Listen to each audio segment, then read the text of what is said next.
എല്ലാവർക്കും നല്ല നമസ്കാരം. വളരെ ദൗർഭാഗ്യകരമായിട്ടുള്ള ഒരു വാർത്തയാണ് നിങ്ങളുമായിട്ട് പങ്കുവയ്ക്കുന്നത്. നമ്മുടെ ചാലക്കുടി നിയോജക മണ്ഡലത്തിലെ അതിരപ്പള്ളി പഞ്ചായത്തിൽ എക്സ് സർവീസ്മെൻ കോപ്പറേറ്റീവ് സൊസൈറ്റി 6317 എന്ന പേരുള്ള സൊസൈറ്റി പ്രവർത്തിക്കുന്നുണ്ട്. സൈനിക സേവനം നടത്തിയവർക്ക് ഗവൺമെന്റ് 1950 അതിരപ്പള്ളി പഞ്ചായത്തിൽ ഭൂമി കൊടുത്തിട്ടുണ്ട്. ഓരോരുത്തർക്ക് ഒരു 4 ഏക്കറോളം വരുന്ന സ്ഥലം ഉൾപ്പെടുന്ന ഭൂമിയാണ്. ഇവരുടെ ഉന്നമനത്തിന് വേണ്ടി ഒരു സൊസൈറ്റിയും രൂപീകരിച്ചിട്ടുണ്ട്. ഈ സൊസൈറ്റിയുടെ ഇപ്പോഴത്തെ സെക്രട്ടറി ഇൻചാർജ് ആയിട്ടുള്ള പോൾ മുണ്ടാടൻ എന്ന് പറയുന്ന ആൾക്ക് മർദ്ദനമേറ്റിരിക്കുന്നു. അദ്ദേഹം ചികിത്സ തേടി ചാലക്കുടിയിലെ സ്വകാര്യ ആശുപത്രിയിൽ പ്രവേശിക്കപ്പെട്ടിരിക്കുകയാണ്. അദ്ദേഹത്തിൻ്റെ മൂക്കിൻ്റെ പാലത്തിനും അതുപോലെ തന്നെ ഇടത് കണ്ണിൻ്റെ ഭാഗത്തും ഈ മർദ്ദനത്തിൽ കാര്യമായിട്ടുള്ള പരിക്കുകൾ പറ്റിയിട്ടുണ്ട്. ഇതുമായി ബന്ധപ്പെട്ട വിഷയങ്ങൾ എന്താണ് നടന്നതെന്ന് പോൾ മുണ്ടാടനോട് സംസാരിച്ചപ്പോൾ അറിയാൻ പറ്റുന്ന കാര്യങ്ങളാണ് ഞാൻ നിങ്ങളുമായിട്ട് പങ്കുവയ്ക്കുന്നത്. അദ്ദേഹം പറയുന്നതാണ്, ഈ എക്സ് സർവീസ്മെൻ കോപ്പറേറ്റീവ് സൊസൈറ്റി 6317 എന്ന് പറയുന്ന സൊസൈറ്റി, അതിൽ ഏകദേശം ഒരു 120 മേലെ വരുന്ന അംഗങ്ങൾ വോട്ടർമാരായിട്ടുണ്ട്. ഇതിൻ്റെ ഭരണ ചുമതല എന്ന് പറയുന്നത്, ഇതിൻ്റെ പ്രസിഡന്റ് എന്ന് പറയുന്നത് തൃശ്ശൂർ ജില്ലാ കളക്ടറാണ്.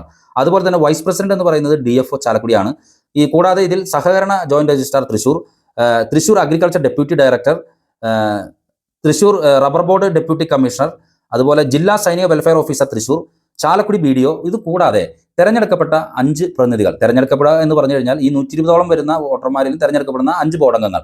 അപ്പോൾ ഈ ഒഫീഷ്യൽസും ബോർഡംഗങ്ങളും വോട്ടർമാരും ഒക്കെ ചേർന്നിട്ടുള്ള ഒരു വാർഷിക പൊതുയോഗം ഇന്നലെ ഏകദേശം 10 മണിയോട് കൂടിയിട്ട് ഈ വെറ്റപ്പാറയിലുള്ള എക്സ് സർവീസ്മെൻ സൊസൈറ്റി ഹാളിൽ വെച്ച് നടക്കുകയുണ്ടായി. പോൾ മുണ്ടാടനെ ഭീകരമായിട്ടുള്ള മർദ്ദനത്തിന് ഇരയാക്കപ്പെടുകയായിരുന്നു. അദ്ദേഹത്തിൻ്റെ മൂക്കിനും കണ്ണിൻ്റെ ഇടതുവശത്തും ഈ സുരേഷ് എന്ന് പറഞ്ഞ ആൾ മർദ്ദിച്ചു എന്നാണ് ഇപ്പോൾ ചികിത്സ തേടിയിരിക്കുന്ന പോൾ മുണ്ടാടൻ പറയുന്നത്. അതിനെ തുടർന്ന് സ്ത്രീകൾ ഉൾപ്പെടെയുള്ള ആളുകൾ ഇവിടെ പിടിച്ചു മാറ്റാൻ ശ്രമിച്ചെങ്കിലും വളരെ ക്രൂരമായിട്ടുള്ള മർദ്ദനമാണ് അവിടെ നടന്നത്. ഈ മർദ്ദനത്തിന് ശേഷം പോൾ മുണ്ടാടൻ ചാലക്കുടിയിലുള്ള സ്വകാര്യ ആശുപത്രിയിൽ ചികിത്സ തേടുകയും അദ്ദേഹത്തിന് കാര്യമായിട്ടുള്ള പരിക്കുകൾ പറ്റിയിട്ടുണ്ട് എന്നുമാണ് അറിയാൻ സാധിച്ചത്. പോൾ മുണ്ടാടനുമായിട്ട് സംസാരിച്ചപ്പോൾ കാര്യങ്ങൾ അദ്ദേഹമായിട്ട് നമുക്ക് അറിയാൻ സാധിക്കാം. സുരേഷ് എന്ന് പറയുന്ന ഒരു അംഗം വന്നിട്ട് പറഞ്ഞു, റിപ്പോർട്ട് വായിച്ചിട്ടില്ല, റിപ്പോർട്ട് വായിക്കണം എന്ന് പറഞ്ഞു. ഞാൻ പറഞ്ഞു, റിപ്പോർട്ട് വായിക്കാൻ എങ്ങനെയാ, അധ്യക്ഷൻ ഉണ്ടായിരുന്നല്ലോ, ഇവിടെ പ്രമേയം അവതരിപ്പിച്ചു, റിപ്പോർട്ട് വായിച്ചു, റിപ്പോർട്ട് ഇവിടെ ഇരിക്കുന്ന എല്ലാവരും അംഗീകരിച്ചു. കാരണം എല്ലാ വീടാന്തരം ഈ റിപ്പോർട്ടും ഇതിന്റെ വാർഷിക റിപ്പോർട്ടിന്റെ കണക്കുകളും കൊടുത്തിട്ടുണ്ട് അവിടെ.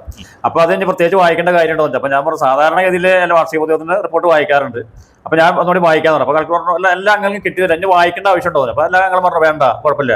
അപ്പൊ ഞാൻ പറഞ്ഞു, അത് ഈ റിപ്പോർട്ട് പൊതുയോഗം മധ്യേ അംഗീകരിച്ചതായിട്ട് പ്രഖ്യാപിക്കാനോ? കുഴപ്പമില്ലാന്ന് പറഞ്ഞു. ഏകദേശം എത്രത്തോളം അംഗങ്ങൾ പങ്കെടുത്ത യോഗത്തിൽ? ഏകദേശം അത് മിനിറ്റ്സിന്റെ അവസാനം നോക്കാനായിട്ട് എനിക്ക് പറ്റില്ല. ഏകദേശം ഞങ്ങളുടെ ഈ സഹകരണ സംഘത്തിലുള്ള 125 ആളിന് അല്ലെ, ഒരു 100 ആളെങ്കിലും പങ്കെടുത്ത് കാണണം. അവരെല്ലാവരും അംഗീകരിച്ചു. അവർ അംഗീകരിച്ച് എല്ലാവരും പിരിഞ്ഞ അംഗങ്ങളൊക്കെ താഴേക്ക് ഇറങ്ങിയപ്പോ ഈ സുരേഷ് എന്ന് പറയുന്ന അംഗം വന്നിട്ട് പറഞ്ഞു, അതെ റിപ്പോർട്ട് വായിച്ചല്ല പറഞ്ഞു. അപ്പൊ ഞാൻ റിപ്പോർട്ട് വായിച്ചല്ലെങ്കിൽ നമ്മുടെ ബഹുമാനപ്പെട്ട നമ്മുടെ അസിസ്റ്റന്റ് കളക്ടർ ഉണ്ടായിരുന്നു, ഇത്ര നേരം അധ്യക്ഷതയിലുണ്ടായിരുന്നു, അദ്ദേഹത്തോട് പറയായിരുന്നില്ലേ, ചേട്ടൻ റിപ്പോർട്ട് വായിക്കണ്ടായിരുന്നു, ചേട്ടൻ പെട്ടെന്ന് ജനഗണമന പാടി അവസാനിപ്പിച്ചു എന്ന് പറഞ്ഞു. ഞാൻ പറഞ്ഞു, കളക്ടർ നന്ദി പറഞ്ഞു, അതിനുശേഷമാണ് ജനഗണമന പാടിയത്. ഒരാൾക്കും ഒരു അഭിപ്രായ വ്യത്യാസം ഉണ്ടായില്ല. ഇപ്പൊ വന്ന് ഈ അഭിപ്രായ വ്യത്യാസം പറയണത് ഒരു നല്ല ഒരു സമീപനമല്ല സുരേഷ് എന്ന് പറഞ്ഞു. എന്നോട് പറഞ്ഞു, പഴയ സെക്രട്ടറിയോട് നീയും മോതിരം മുഴുവൻ കട്ടുകൊണ്ടുപോകാൻ കളടാ എന്ന് പറഞ്ഞിട്ട് അസഭ്യമായ ഒരു വാർത്ത പറഞ്ഞാൽ പറഞ്ഞു. അപ്പൊ ഞാൻ പറഞ്ഞു, എന്നോട് പറയേണ്ട കാര്യമില്ല, നിനക്ക് എന്തെങ്കിലും പരാതി ഉണ്ടെങ്കിൽ ഇവിടെ അധ്യക്ഷനായിരുന്ന ബഹുമാനപ്പെട്ട നമ്മുടെ അസിസ്റ്റന്റ് കളക്ടർ ഉണ്ടായിരുന്നു, ഇവിടെ വേദിയിൽ ഒരുപാട് ആളുണ്ടായി, ഇവരോട് പരാതി എനിക്ക് പറയാമായിരുന്നു. അതൊന്നും പറയാതെ ഇപ്പൊ വന്നിട്ട് ഈ പൊതുയോഗം കഴിഞ്ഞ് വന്നിട്ട് റിപ്പോർട്ട് വായിച്ചില്ല, അംഗീകരിച്ചില്ല എന്ന് പറഞ്ഞാൽ ഞാൻ അതിന് ഉത്തരവാദിയില്ല. നിനക്ക് എന്തെങ്കിലും പരാതി ഉണ്ടെങ്കിൽ അത് താഴേക്ക് ഇറങ്ങിയിട്ടുണ്ട് നമ്മുടെ അസിസ്റ്റന്റ് കളക്ടർ, അതോട് പറഞ്ഞു കഴിഞ്ഞാൽ ആ പരാതിക്ക് എന്തെങ്കിലും പ്രശ്നം ഉണ്ടാവുമായിരിക്കും, നിന്റെ പരാതിക്ക് എന്ന് പറഞ്ഞപ്പോൾ പറഞ്ഞു, നിന്നെ കാണിച്ചാൽ പറഞ്ഞല്ല, ഒരു 2-3 തെറി പറഞ്ഞിട്ട് ഒറ്റ ഇടിയാണ് ഇടിച്ചു. ആ ഇടിയാണ് എന്റെ മൂക്കിന്റെ ഈ പാലം ഇങ്ങനെ പൊട്ടിയിരിക്കുകയാണ്. അങ്ങനെ ഇപ്പൊ എനിക്ക് കണ്ണിന് കാഴ്ച ഒരു കുറവുണ്ട്. ഇപ്പോ ഈ ഇടതുവശത്തെ ഭാഗത്തെ എല്ലാം അങ്ങനെ പൊട്ടിയിട്ടുള്ളത് അങ്ങനെ. അപ്പൊ അത്രയും പരിക്കണം. ഞാനാണെങ്കിൽ ഒരു അസിസ്റ്റന്റ് കളക്ടർ ഉൾപ്പെടെയുള്ള ആളുകൾ അപ്പോ ഈ സമയത്ത് അവിടെ നിന്ന് പോയിട്ടുണ്ടായിരുന്നു. അതായത് പൊതുയോഗം പിരിഞ്ഞായിരുന്നു. ഞങ്ങളുടെ പരിപാടി കഴിഞ്ഞപ്പോൾ പിന്നെ പെട്ടെന്ന് മോളിൽ നിന്ന് ആളുകളൊക്കെ കീഴ്പോട്ടേക്ക് ഇറങ്ങി അസിസ്റ്റന്റ് കളക്ടർ. അപ്പൊ ഒരു ഗൺമാനുള്ള ഓടി വന്നു എന്ന് പറഞ്ഞു. അപ്പൊ അവർ പറഞ്ഞു, അങ്ങനെ പ്രശ്നം കഴിഞ്ഞു പറയാന്ന് പറഞ്ഞു. അങ്ങനെ എന്നെ തല്ലിയ ആള് അതിന് വേഗം പെട്ടെന്ന് ചാടി ഇറങ്ങി ഓടിപ്പോയി. അവിടുന്ന് ഇപ്പൊ അറിയാമെങ്കിൽ ഗവൺമെന്റ് ആശുപത്രി അഡ്മിറ്റ് ആയെന്ന് പറയാം, ഞാൻ തല്ലിന്ന് പറഞ്ഞിട്ട്.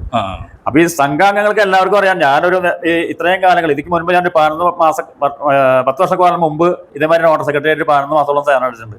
1 രൂപ പോലും ശമ്പളം വാങ്ങിക്കേണ്ടതാണ് സേവനം ചെയ്തിട്ടുള്ളൂ. ഇപ്പോഴും ഞാൻ 1 രൂപ പോലും ശമ്പളം വാങ്ങിച്ചെടുത്തിട്ടില്ല. ശമ്പളം പ്രാവശ്യം പറയുമ്പോഴും അവർ പറഞ്ഞ സഹകരണം പറഞ്ഞു, അത് എടുക്കാൻ പറ്റും, സഹകരണ നിയമം പറ്റുന്ന ഇതുവരെ 1 രൂപ പോലും ഞാൻ ശമ്പളമായിട്ട് എടുത്തിട്ടും ഇല്ലാത്തതാണ്. അപ്പൊ നമ്മൾ ഈ ആത്മാർത്ഥമായിട്ട് ഈ സ്ഥാപനത്തിന് വേണ്ടി ഇത് കിട്ടിയിട്ട് എനിക്ക് ഈ അംഗത്തിന്റെ ഇത് കിട്ടിയിട്ടുള്ള ഇതാണ്. എനിക്ക് വളരെയധികം വേദനയും ദുഃഖവും സങ്കടവും ഉണ്ട്. ഇപ്പോൾ ഈ വിഷയത്തിന് ശേഷം ഇപ്പോൾ ഇത് മറ്റ് കേസ് നടപടിക്രമങ്ങൾ, അതുമായി ബന്ധപ്പെട്ട് പരാതികൾ, അങ്ങനെ ഏതെങ്കിലും തരത്തിലുള്ള ഒരു കാര്യത്തിലേക്ക് ചേട്ടൻ നീങ്ങിയിട്ടുണ്ടോ? അതിനെപ്പറ്റി ഒന്ന് പറയാം. ഞാനിപ്പോ ഈ വിഷയം അവിടെ നടന്ന സമയത്ത് മറ്റേ ആരെന്നറിയില്ല, CA വിളിച്ചു പറഞ്ഞു. CAയും മറ്റേ അവിടെ മറ്റേ നമ്മുടെ സംഘം ഓഫീസിൽ വന്നിട്ടുണ്ടായിരുന്നു. അപ്പോൾ സംഘം ഓഫീസിൽ വന്ന സമയത്ത് എന്നോട് പറഞ്ഞു പെട്ടെന്ന് പോയിട്ട് മറ്റേ ഹോസ്പിറ്റലിൽ പോയി അഡ്മിറ്റ് ആവുക, മുഖത്ത് ഭയങ്കര നീരുണ്ട്, പെട്ടെന്ന് പോകും അങ്ങനെ ഒരു വണ്ടി വിളിച്ച് ഞങ്ങൾ ഹോസ്പിറ്റലിൽ വന്ന് അഡ്മിറ്റ് ആയത്. അപ്പോൾ ഇനി അതിൻ്റെ മറ്റേ എക്സ്റേ എടുത്ത് നോക്കിയപ്പോഴാണ് ഇതിൻ്റെ ഇങ്ങനെ ഈ പൊട്ട് ഈ മറ്റേ മൂക്കിൻ്റെ ഭാഗത്തേക്ക് പൊട്ടുണ്ടെന്നും കണ്ണിന് ഇങ്ങനെ കാഴ്ചമംഗലുണ്ടെന്നുള്ള കാര്യം മനസ്സിലായി. കണ്ണ് പരിശോധിക്കാൻ ഇപ്പോൾ നാളെ ഡോക്ടർ, പക്ഷേ എനിക്ക് കാഴ്ച ശരിക്കും കാണാൻ പറ്റുള്ളൂ ഇടത്തെ മൂക്കിൻ്റെ ഭാഗമാണ് നീരുണ്ടായിരുന്നത്.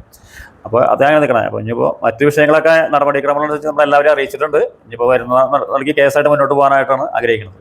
ഞാനിതുമായി ബന്ധപ്പെട്ട് അന്വേഷിച്ച് കഴിഞ്ഞപ്പോൾ ഈ സുരേഷ് എന്ന് പറയുന്ന ആളും പുതുക്കാടുള്ള ഒരു സർക്കാർ ആശുപത്രിയിൽ ചികിത്സ തേടിയിട്ടുണ്ട്. അദ്ദേഹത്തെയും മർദ്ദിച്ചു, അദ്ദേഹത്തിനാണ് മർദ്ദനം ഏറ്റത്, അദ്ദേഹത്തിന് മർദ്ദിച്ചു എന്നുള്ള രീതിയിൽ അദ്ദേഹവും ചികിത്സ തേടിയിട്ടുണ്ട് എന്നാണ് അറിയാൻ സാധിച്ചത്. തീർച്ചയായിട്ടും അസിസ്റ്റന്റ് കളക്ടർ ഉൾപ്പെടെയുള്ള ആളുകൾ പങ്കെടുത്ത ഒരു യോഗത്തിന് ശേഷം ഇത്തരത്തിൽ എക്സ് സർവീസ്മെൻ കോപ്പറേറ്റീവ് സൊസൈറ്റിയുടെ വാർഷിക പൊതുയോഗത്തിൽ നടന്ന അനിഷ്ടകരമായ സംഭവങ്ങൾ വളരെ ദൗർഭാഗ്യകരമായിട്ടുള്ള ഒരു സംഭവമാണ്. ഈ മർദ്ദനത്തിൽ സെക്രട്ടറി ഇൻചാർജ് ആയിട്ടുള്ള പോൾ മുണ്ടാടിന് പരിക്കുകൾ പറ്റിയിരിക്കുന്നു. ഇതുമായി ബന്ധപ്പെട്ട് സ്ത്രീകൾ ഉൾപ്പെടെയുള്ള ബോർഡംഗങ്ങൾ അവർ മറ്റൊരു പരാതിയുമായിട്ട് പോകാൻ സാധ്യതയുണ്ട്. പോൾ മുണ്ടാടൻ തന്നെ ഇതുമായി ബന്ധപ്പെട്ട കാര്യങ്ങൾ ഒഫീഷ്യൽസിനെയും അതുപോലെ തന്നെ CA ഉൾപ്പെടെയുള്ള ആളുകൾ ഇവരൊക്കെ അറിയിച്ചിട്ടുണ്ട്.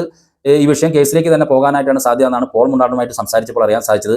എന്തായിരുന്നാലും ഇങ്ങനെയൊരു സംഭവം അതിരപ്പള്ളി പഞ്ചായത്തിലെ വെറ്റലപ്പാറയിൽ നടന്നിട്ടുണ്ട് എന്നുള്ള കാര്യമാണ് നിങ്ങളുമായിട്ട് പങ്കുവയ്ക്കാനുള്ളത്. നന്ദി, നമസ്കാരം.